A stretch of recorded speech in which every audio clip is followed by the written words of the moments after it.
Hey guys, welcome back. നമ്മളിന്ന് മറ്റൊരു variety കണ്ടന്റുമായിട്ടാണ് വന്നേക്കുന്നത്. വീഡിയോയിലേക്ക് കിടക്കുന്നതിന് മുന്നേ തന്നെ ചെറിയൊരു കാര്യം, നമ്മൾ റീസെൻ്റ്ലി അപ്ലോഡ് ചെയ്ത ചില വീഡിയോസിൻ്റെ അടിയിലായിട്ട് ചില കമൻസുകൾ ഞാൻ നോട്ട് ചെയ്യേണ്ടായി. ഇതൊക്കെ എല്ലാവർക്കും അറിയുന്ന കാര്യമാണ്. ഇതൊക്കെ നീ പറഞ്ഞിട്ട് വേണോ അറിയാനുള്ള കാര്യങ്ങളൊക്കെ ഞാൻ നോട്ട് ചെയ്യുന്നുണ്ട്. ഇവരോട് എനിക്ക് പറയാനുള്ളൊരു കാര്യം ഇത്ര മാത്രമേ ഉള്ളൂ. നമ്മളിപ്പോൾ 1ാം ക്ലാസ്സിലോ 2ാം ക്ലാസ്സിലോ പോയിരുന്നിട്ട് അവിടെ പഠിപ്പിക്കുന്നത് ഇതൊക്കെ എല്ലാവർക്കും അറിയുന്ന കാര്യമാണെന്ന് പറഞ്ഞിട്ട് വല്ല കാര്യമുണ്ടോ? സോ അത്രേ ഉള്ളൂ. നമ്മുടെ വീഡിയോ എന്ന് പറയുന്നത് ഒരിക്കലും ഒരു ബിഗിനർക്കുള്ളതാണെന്നോ അല്ലെങ്കിൽ ഒരു പ്രോ പ്ലെയർക്കുള്ളതാണെന്നോ എന്നൊന്നുമില്ല. നമ്മൾ റാൻഡം ആയിട്ടുള്ള കണ്ടന്റുകൾ യൂസ് ചെയ്യുന്നുണ്ട്. അതിൽ ചില കോണ്ടന്റുകൾ ബിഗിനർ ലെവലിലുള്ള പ്ലേസിനും അതുപോലെ തന്നെ ചില കോണ്ടന്റുകൾ കുറച്ചുകൂടി അഡ്വാൻസ് ആയിട്ട് കളിക്കുന്ന പ്ലേസിനും ഉള്ളതാണ്. സോ എന്ത് തന്നെയായാലും എല്ലാ വീഡിയോസും നിങ്ങൾക്ക് യൂസ്ഫുൾ ആയിരിക്കും. നിങ്ങൾക്ക് അറിയാത്ത കാര്യങ്ങളാണെന്ന് പറഞ്ഞ് ഞാൻ ഒരു വീഡിയോ നിങ്ങളിലേക്ക് എത്തിക്കുന്നില്ല. നിങ്ങൾക്ക് അറിയുന്ന കാര്യമാണെങ്കിൽ just keep going, you are in a right path. So നമുക്ക് നമ്മുടെ വീഡിയോയിലേക്ക് വരാം. നമ്മൾ നോക്കാൻ പോകുന്നത് വളരെ വളരെ വളരെ ഇമ്പോർട്ടൻ്റ് ആയിട്ടുള്ള ഒരു കോണ്ടന്റ് ആണ്. എന്താണെന്ന് വെച്ച് കഴിഞ്ഞാൽ എങ്ങനെ കം ബാക്ക് അടിക്കാം എന്നുള്ളതിൻ്റെ ഡീറ്റെയിൽ ആയിട്ടുള്ള കാര്യങ്ങളൊക്കെയാണ് ഷെയർ ചെയ്യാൻ പോകുന്നത്. ഒരു 5ഓളം പോയിന്റ്സുകൾ ഞാൻ നോട്ട് ചെയ്ത് വെച്ചിട്ടുണ്ട്. ഈ ഒരു 5ഓളം കാര്യങ്ങളൊക്കെയാണ് മെയിനായിട്ട് ഈ ഒരു വിഷയവുമായിട്ട് ബന്ധപ്പെട്ട് നമുക്ക് നിങ്ങളിലേക്ക് എത്തിക്കാനുള്ളത്. ഈ ഒരു 5 പോയിന്റുകൾ നിങ്ങൾ കൃത്യമായിട്ട് നോക്കുവാണ് അല്ലെങ്കിൽ കൃത്യമായിട്ട് പ്രാക്ടീസ് ചെയ്യുകയാണെന്നുണ്ടെങ്കിൽ വളരെ നല്ല രീതിയിലുള്ള ഒരു ഇമ്പാക്റ്റും കാര്യങ്ങളൊക്കെ നിങ്ങൾക്ക് ഗെയിമിൽ കിട്ടുന്നതാണ്. സോ ഗൈസ്, വീഡിയോ ഇഷ്ടപ്പെട്ടാൽ ലൈക്ക്, ഷെയർ ചെയ്യുക, സബ്സ്ക്രൈബ് ചെയ്യുക. നേരെ വീഡിയോയിലോട്ട്. I'm sick of all the bad thoughts, people who are half-nots. You are not as tough as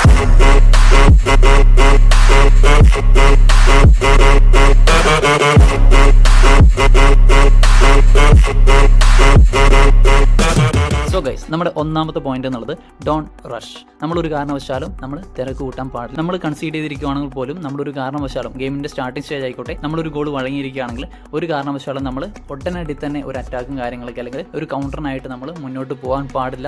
അങ്ങനെ നമ്മൾ പോകുന്ന ടൈമിൽ തീർച്ചയായിട്ടും അഡ്വാൻറ്റേജ് എന്ന് പറയുന്നത് ഓപ്പോണൻറ്റിന് തന്നെയായിരിക്കും. നിങ്ങളൊന്ന് മനസ്സിലാക്കിയാൽ മതി.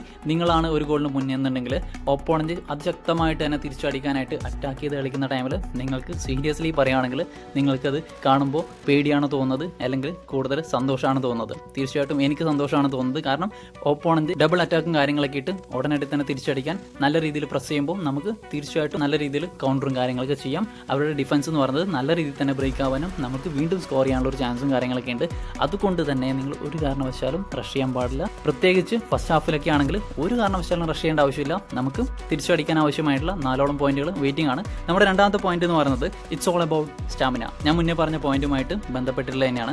ഞാൻ റഷ് കൂട്ടാൻ പാടില്ല എന്ന് പറയാൻ കാരണം തന്നെ നമ്മുടെ സ്റ്റാർട്ടിംഗ് സ്റ്റേജിലൊക്കെ എല്ലാ പ്ലേസിനും നല്ല രീതിയിൽ സ്റ്റാമിന ഉണ്ടാവും. എല്ലാവരും ഈ സ്റ്റാമിനയും കാര്യങ്ങളൊന്നും ശ്രദ്ധിക്കാറില്ല. പക്ഷേങ്കിൽ ഗെയിമിൽ നല്ല രീതിയിൽ ഇമ്പാക്റ്റും കാര്യങ്ങളൊക്കെ ഉണ്ടാക്കുന്ന ഒരു കാര്യം തന്നെയാണ് സ്റ്റാമിന എന്ന് പറയുന്ന കാര്യം. സ്റ്റാർട്ടിംഗ് സ്റ്റേജിൽ നമ്മൾ തിരിച്ചടിക്കാൻ പോയി കഴിഞ്ഞാൽ ഞാൻ പറഞ്ഞല്ലോ നമുക്ക് വീണ്ടും വീണ്ടും ഗോളുകൾ ഇങ്ങോട്ട് കിട്ടത്തേ ഉള്ളൂ. പക്ഷേ അങ്ങനെ തിരിച്ചടിക്കുന്നവരൊക്കെ ഉണ്ട് കേട്ടോ. ഞാൻ മെജോറിറ്റി കേസിലാണ് പറയുന്നത്. നമ്മളൊരു കാരണവശാലും റഷ് എടുക്കാൻ പാടില്ല. നമ്മൾ വെയിറ്റ് ചെയ്യേണ്ടത് തീർച്ചയായിട്ടും ഓപ്പോണന്റ് പ്ലേസിൻ്റെ സ്റ്റാമിനയും കാര്യങ്ങളൊക്കെ ട്രെയിൻ ആവാനാണ്. അങ്ങനെ ട്രെയിൻ ആവുന്ന സ്റ്റേജിലാണ് നമുക്ക് നല്ല രീതിയിൽ ഒരു ഗോൾ സ്കോറും കാര്യങ്ങളൊക്കെ അല്ലെങ്കിൽ കംബാക്കും കാര്യങ്ങളൊക്കെ വരുത്താൻ സാധിക്കുള്ളൂ എന്നുള്ളതാണ്. അതുകൊണ്ട് തന്നെ സ്റ്റാർട്ടിംഗ് സ്റ്റേജിലൊക്കെയാണ് നിങ്ങൾക്ക് ഗോൾ വഴങ്ങിയതെന്നുണ്ടെങ്കിൽ നിങ്ങളുടെ നോർമൽ ഗെയിം തന്നെ നിങ്ങൾ കണ്ടിന്യൂ ചെയ്യുക. ഒരു കാരണവശാലും ഗോൾ അടിക്കണം അല്ലെങ്കിൽ നിങ്ങൾ പാനിക് ആവാനോ അല്ലെങ്കിൽ ഓപ്പോണന്റിന് ഇതുപോലുള്ള അഡ്വാൻറ്റേജ് കൊടുക്കാനോ പാടില്ല എന്നുള്ളതാണ്. നമ്മുടെ മൂന്നാമത്തെ പോയിന്റ് നോക്കുവാണെങ്കിൽ ഡോണ്ട് ഓപ്പൺ അപ്പ്.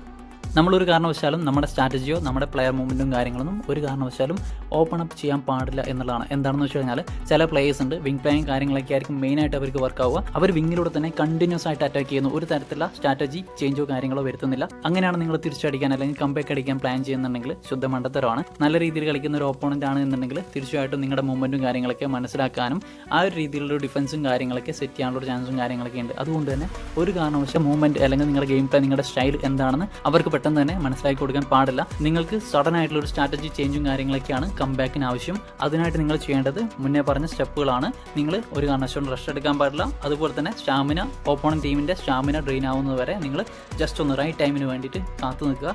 അതുപോലെ തന്നെ ആ ഒരു റൈറ്റ് ടൈം എത്തി കഴിഞ്ഞാൽ നിങ്ങൾ കൃത്യമായിട്ടും ഒരു സ്ട്രാറ്റജി ചേഞ്ചും കാര്യങ്ങളൊക്കെ നിങ്ങൾക്ക് വരുത്തുക. നിങ്ങളുടെ ബെസ്റ്റ് ആയിട്ടുള്ള സ്ട്രാറ്റജി എന്താണോ, നിങ്ങൾ മെയിനായിട്ട് ഗോൾ അടിക്കാൻ യൂസ് ചെയ്യുന്ന ഒരു ടാറ്റിക്സും കാര്യങ്ങളൊക്കെ ഉണ്ടാവും. അത് എന്താണോ അത് നിങ്ങൾ ഒളിപ്പിച്ച് വെക്കുക എന്നുള്ളതാണ്. കൃത്യ ടൈമിൽ നിങ്ങൾ ആ ഒരു ചേഞ്ചും കാര്യങ്ങളൊക്കെ വരുത്തി കഴിഞ്ഞാൽ ഓപ്പോണന്റ് ബീറ്റൺ ആവും. ഓപ്പോണന്റ് ഡിഫൻസ് കൃത്യമായിട്ട് തന്നെ ബ്രേക്ക് ആവുന്നത് നിങ്ങൾക്ക് കാണാൻ സാധിക്കും. അതുപോലെ തന്നെ ടൈമിങ്ങിനെ കുറിച്ച് നോക്കുകയാണെങ്കിൽ നമുക്ക് തിരിച്ചടിക്കാൻ അല്ലെങ്കിൽ ഒരു ഡ്രോയും കാര്യങ്ങളൊക്കെ ചെയ്യാൻ ഏറ്റവും ബെറ്റർ ആയിട്ടുള്ള ഒരു ടൈം എന്ന് പറയുന്നത് ഫസ്റ്റ് ഹാഫിലാണ് നിങ്ങൾ കൺസിഡർ ചെയ്ത് നിൽക്കുന്നുണ്ടെങ്കിൽ ഫസ്റ്റ് ഹാഫ് എൻഡ് ചെയ്യുന്ന ഒരു ടൈമിലാണ്, ഒരു 40 to 45 മിനിറ്റിലാണ് നിങ്ങൾക്ക് നല്ല രീതിയിലുള്ള അഡ്വാൻറ്റേജും കാര്യങ്ങളൊക്കെ ഗെയിമിൽ കിട്ടുക. ആ ഒരു ടൈമിൽ നിങ്ങൾ ഈ പറയുന്ന ചേഞ്ചും കാര്യങ്ങളൊക്കെ വരുത്തി കഴിഞ്ഞാൽ ഗോൾ സ്കോർ ചെയ്യാൻ പറ്റും. പിന്നീട് ഒരു ടൈം പറയുന്നത് ആഫ്റ്റർ 60 മിനിറ്റ് ആണ്. ഈ ഒരു 60 മിനിറ്റിലാണ് നിങ്ങൾ അടുത്ത പറയുന്ന 2 പോയിന്റുകൾ ചെയ്യേണ്ടത്. ആ ഒരു ടൈമിൽ കൃത്യമായിട്ടുള്ള ഒരു കംബാക്കും കാര്യങ്ങളൊക്കെ നിങ്ങൾക്ക് നടത്താൻ സാധിക്കും.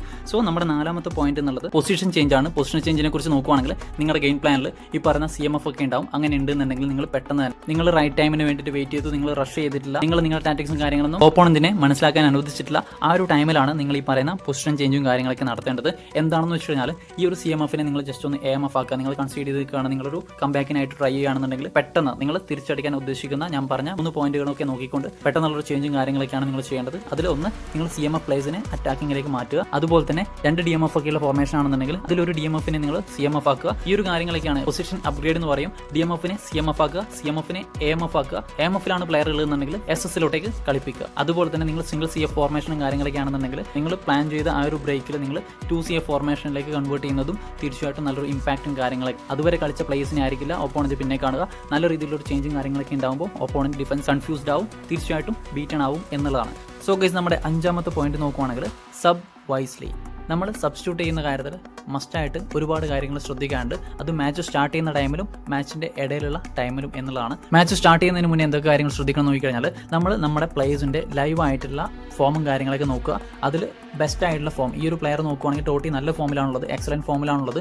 അങ്ങനെയുള്ള പ്ലേയേഴ്സിനെ നിങ്ങൾ സെക്കൻഡ് ഹാഫിലേക്ക് മാറ്റി വെക്കുന്നത് എന്തുകൊണ്ട് നന്നായിരിക്കും. നിങ്ങളുടെ ഓവറോൾ ഫോമും കാര്യങ്ങളൊക്കെ നോക്കിയിട്ട് പ്ലേയേഴ്സിനെല്ലാം ഓൾമോസ്റ്റ് കുഴപ്പമില്ലാത്ത ഫോമും കാര്യങ്ങളൊക്കെ ഉണ്ടെന്നുണ്ടെങ്കിൽ ഇതുപോലുള്ള എക്സലൻറ്റ് ഫോമുള്ള പ്ലേയേഴ്സിനെ നിങ്ങൾ സെക്കൻഡ് ഹാഫിൽ സബ്സ്റ്റിറ്റ്യൂട്ട് ഇറക്കുക, നിങ്ങൾ വെയിറ്റ് ചെയ്യിപ്പിക്കുക. അതുപോലെ തന്നെ എല്ലാ ഫോമുള്ള പ്ലേയേഴ്സിനും ഒരടിക്ക് തന്നെ നിങ്ങൾ ഫസ്റ്റ് ഹാഫിൽ ഇറക്കാതെ സെക്കൻഡ് ഹാഫിലേക്കും നിങ്ങളുടെ ഫോമുള്ള പ്ലേയേഴ്സിനെ നിങ്ങൾ മാറ്റി വെക്കണം, കരുതിയിരിക്കണം എന്നുള്ളതാണ്. ഈ ഒരു സ്കോഡിൽ നോക്കുവാണെങ്കിൽ നമ്മുടെ റുമിക്കും അതുപോലെ തന്നെ എട്ടുവിനും അത്യാവശ്യം ഫോമും കാര്യങ്ങളൊക്കെ ഉണ്ട്. പക്ഷേങ്കിൽ ഈ പറയുന്ന 2 പ്ലേയേഴ്സും അത്യാവശ്യം നല്ല രീതിയിൽ പേസും കാര്യങ്ങളൊക്കെയുള്ള അല്ലെങ്കിൽ ഫിനിഷിംഗ് കാര്യങ്ങളൊക്കെയുള്ള പ്ലേയേഴ്സ് ആണ്. അതുകൊണ്ട് തന്നെ സെക്കൻഡ് ഹാഫിൽ ഈ 2 പ്ലേയേഴ്സിൽ ഒരാളെ നമുക്ക് ആവശ്യമാണ്. അതുകൊണ്ട് തന്നെ താരതമ്യേന ഫോം കുറഞ്ഞ സുവാരസിനെ അല്ലെങ്കിൽ ആൻഡി കോളിനെ നമ്മൾ ഫസ്റ്റ് ഹാഫിൽ ഇറക്കുന്നു. ഇവിടെ ഞാൻ സുവാരസിനെ ഇറക്കുന്നു. അതുപോലെ തന്നെ നമ്മുടെ സാമുവൽ എട്ടുവിനെ സെക്കൻഡ് ഹാഫിലേക്ക് മാറ്റി വെക്കുന്നു. അതുപോലെ തന്നെ മസ്റ്റായിട്ട് നിങ്ങൾ ശ്രദ്ധിക്കേണ്ട ഒരു കാര്യം, ഞാനിപ്പോൾ സാമുവൽ എട്ടുവിൻ്റെ ആഡഡ് സ്കില്ല് നോക്കിക്കഴിഞ്ഞാൽ നിങ്ങൾക്ക് ഇവിടെ കാണാൻ സാധിക്കും. ഞാൻ മുന്നേ ഒരു വീഡിയോയിൽ പറഞ്ഞാണ് സൂപ്പർ സബ്. ഇതുപോലെ നിങ്ങളുടെ ടോപ്പ് ആയിട്ടുള്ള ഏതെങ്കിലും സ്ട്രൈക്കേഴ്സിന് നിങ്ങൾ ആഡഡ് സ്കില്ലായിട്ട് ഒരു സൂപ്പർ സബ് മസ്റ്റായിട്ട് നിങ്ങൾ കൊടുത്തിരിക്കണം. ഇതുപോലെ കംബാക്ക് ചെയ്യാനുള്ള ഒരു സിറ്റുവേഷനിൽ നിങ്ങൾക്ക് മസ്റ്റായിട്ടും യൂസ്ഫുൾ ആവും ഇതുപോലുള്ള സൂപ്പർ സബുള്ള പ്ലേയേഴ്സും സെക്കൻഡ് ഹാഫിൽ, പ്രത്യേകിച്ച് 60 മിനിറ്റിന് ശേഷം സൂപ്പർ സബും കാര്യങ്ങളൊക്കെ നിങ്ങൾ സബ്സ്റ്റിറ്റ്യൂട്ട് ഇറക്കേണ്ടത് സെക്കൻഡ് ഹാഫിന് സ്റ്റാർട്ടിംഗ് അല്ല, 60 മിനിറ്റിന് ശേഷമാണ് കൃത്യമായിട്ടുള്ള അഡ്വാൻറ്റേജും കാര്യങ്ങളൊക്കെ ഈ ഒരു സ്കില്ലിന് കിട്ടുന്നത്. പറഞ്ഞ സ്റ്റാമിനയുടെ കേസിൽ തന്നെയാണ്. ഓപ്പോണന്റ് പ്ലേയേഴ്സിന്റെ സ്റ്റാമിന എവിടെ ഡ്രെയിൻ ആവുന്നോ അവിടെ നിങ്ങൾ സൂപ്പർ സബിനെ ഇറക്കി കഴിഞ്ഞാൽ കൃത്യമായിട്ടുള്ള ഇമ്പാക്റ്റും കാര്യങ്ങളൊക്കെ നിങ്ങൾക്ക് ഗെയിമിൽ കാണാൻ സാധിക്കും എന്നുള്ളതാണ്. അതാണ് സബ്സ്റ്റിറ്റ്യൂട്ടിനെ കൊണ്ട് ഉദ്ദേശിക്കുന്നത്. കൃത്യമായിട്ട് നല്ല ഫോമുള്ള പ്ലേയേഴ്സിനെ നിങ്ങൾ ഈ പറഞ്ഞ മുകളിൽ പറഞ്ഞ 4 പോയിന്റ്സ് നോക്കി ഒരു തരത്തിലുള്ള റഷും കാര്യങ്ങളൊക്കെ നടത്താതെ റൈറ്റ് ടൈമിൽ നിങ്ങളുടെ സ്ട്രാറ്റജി നിങ്ങൾ ചേഞ്ച് ആക്കാൻ ഉദ്ദേശിക്കുന്ന ആ ഒരു ടൈമിൽ നിങ്ങൾ ഈ പറയുന്ന സൂപ്പർ സബിനെ അല്ലെങ്കിൽ നല്ല എക്സലന്റ് ഫോമുള്ള പ്ലേയേഴ്സിനെ നിങ്ങൾ ആ ഒരു ടൈമിൽ 60 മിനിറ്റിന് ശേഷമാണ് ഞാൻ റെക്കമെൻഡ് ചെയ്യുന്നത്. ആ ഒരു ടൈമിൽ ഇറക്കി കഴിഞ്ഞാൽ 1-2 ഗോളിന് നിങ്ങൾ കൺസീഡ് ചെയ്തിരിക്കുകയാണെങ്കിൽ പോലും ഗെയിം എൻഡ് ആവുന്ന ടൈമിൽ നിങ്ങളായിരിക്കും ലീഡിംഗിൽ, അല്ലെങ്കിൽ അറ്റ്ലീസ്റ്റ് നിങ്ങൾക്കൊരു ഡ്രോ എങ്കിലും പിടിക്കാൻ സാധിക്കും എന്നുള്ളതാണ്. സോ ഗൈസ്, ഇത്രയും കാര്യങ്ങളൊക്കെയാണ് ഈ ഒരു വീഡിയോ ഷെയർ ചെയ്യാനുള്ളത്. നിങ്ങൾക്കിത് യൂസ്ഫുൾ ആയി എന്ന് തോന്നുന്നുണ്ടെങ്കിൽ തീർച്ചയായിട്ടും കമന്റ് ബോക്സിൽ നിങ്ങളുടെ എല്ലാവിധ അഭിപ്രായങ്ങളും രേഖപ്പെടുത്തുക. സോ ഗൈസ്, അടുത്തൊരു വീഡിയോയിൽ കാണാം. Bye guys.